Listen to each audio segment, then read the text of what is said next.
மாநில அரசால முடியவே முடியாதுன்னு தெரிஞ்சுக்கிட்டோம். நாங்க நீட்டை ஒழிப்போம். நீட்டு விலக்கு தான் இதுக்கு உடனடி தீர்வு. நீட்டு ரத்து கோரி தமிழக சட்டமன்றம் கொண்டு வந்திருக்கிற அந்த தீர்மானத்தை நான் மனப்பூர்வமாக வரவேற்கிறேன்.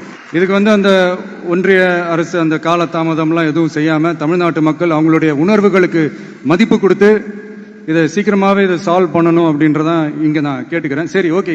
இதுக்கு நிரந்தர தீர்வு தான் என்ன? சிறப்பு பொது பட்டியல் அப்படின்னு ஒண்ணு உருவாக்கி அதுல கல்வி மற்றும் சுகாதாரத்தை அதுல சேர்க்கணும். இப்ப இருக்கிற அந்த பொதுப்பட்டியல் என்ன ஒரு பிரச்சனை அப்படின்னா, நீங்க அந்த துறைகள்லாம் பாத்தீங்கன்னா மாநில அரசுகளுக்கு என்னதான் அதுல அதிகாரம் இருந்தாலும் அது முழுக்க முழுக்க ஒன்றிய அரசினுடைய கட்டுப்பாட்டுல தான் இருக்கு. அதனால மாநில அரசுகளுக்கு அந்த முழு சுதந்திரத்தை அது தரப்பட வேண்டும் அப்படின்றதான் இங்க என்னுடைய தாழ்மையான ஒரு வேண்டுகோள். ஒன்றிய அரசு அவங்களுடைய கட்டுப்பாட்டுல இருக்கிற ஒரு சில இந்த மெடிக்கல் காலேஜஸ் எல்லாம் இருக்குல்ல, எய்ம்ஸ், ஜிப்மர், பிஜிஐ, இந்த மாதிரி நிறுவனங்களுக்கு வேணா அவங்க அந்த நீட் எக்ஸாம் நடத்தணும்னா நடத்திக்கலாம். பட் இங்க அந்த பிரச்சனை என்னன்னா, இது என்னுடைய ஒரு சஜஷன் தாங்க. இது நடக்குமா? உடனே நடக்காதுன்னு எனக்கு தெரியும். அப்படியே நடந்தாலும் அதை நடக்க விட மாட்டாங்கன்னு எனக்கு தெரியும்.